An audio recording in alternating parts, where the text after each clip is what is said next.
nandito na naman ang anak ng mangungutang na nakapunta ng Hong Kong na tagapunas ng puwet at tagadakot ng tooth. For today's video, ayan, wala na naman tayong magawa, ano.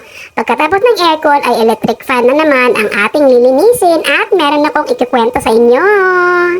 Alam niyo ba na sa almost 10 years ko dito sa kanila ay second time ko pa lang yan na nalinisan yung electric fan na yan? Dahil si Lolo, ayaw na ayaw niya talaga na ako ang maglilinis ng electric fan niya. Oo, sa kanya yung electric fan na yan. At meron din kaming sariling electric fan ni Lola. At siya lang talaga ang gustong maglinis niyan. At dahil wala nga siya dyan ng araw na yan, dahil may nilakad siya, ayan, pinagdiskitahan ko na naman yung electric fan niya. Pero naabutan niya pa rin ako at nagalit siya. Pero hindi na siya nakapag-react kasi patapos na ako nung dumating siya. At alam niyo ba, nasa almost 10 years ko sa kanila ay 2 beses pa lang akong nakapaglinis ng bintana. Dahil ayaw na ayaw niya na naglilinis ako ng bintana. Dahil alam niya na bawal. Sabi niya sa akin, bawal daw ako maglinis ng bintana. Baka daw mahulog ako at makulong pa siya dahil kasalanan daw niya na pinaglinis niya ako na pinaglinis niya ako ng bintana. Kaya ayun, sa 10 years ko, 2 beses pa lang akong nakapaglinis ng bintana dito sa bahay. Siya lagi ang naglilinis ng bintana. So, di ba, ang galing-galing, may employer kang ganun na gustong-gustong siya lang ang maglilinis ng bahay. At saka, never din pala akong nakapaglinis ng mga chandelier o yung mga ilaw-ilaw namin dito. No, never akong naglinis niyan. Si Lolo lahat ang naglilinis ng mga chandelier. Or, hindi yan nililinisan hanggang sa masira na lang at palitan.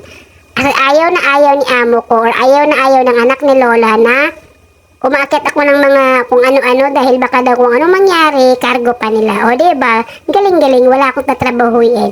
At andyan pala, malapit lang, sa puntong yan ay malapit nang matapos yan. Nalinis ko na. Alam nyo ba na ang ginamit ko sa paglinis niyan ay hindi ko yan binrush ha. Ang ginamit ko lang dyan ay yung wet tissue na ginamit ko nung naglinis ako ng aircon. Ang bilis-bilis niyang makatanggal ng mga alikabok na may kasamang mga oil, yung may mga grasa na ba. So, ayan lang po ang ating video for today. At salamat sa Diyos naman at natapos ko yung electric fan na yan na hindi ako pinahirapan. Pero, ayan, di ba? Susunga-sunga, hindi marunong ayan na si Lolo, dumating na si Lolo. Sabi niya sa akin, what are you doing? Bakit na naman yan pinakialaman? E di syempre, ano pa bang magagawa niya? Ipatapos na nga yung ginagawa ko. Tapos sabi na lang niya sa akin, wag ko na daw pakialaman yung mga gamit niya next time.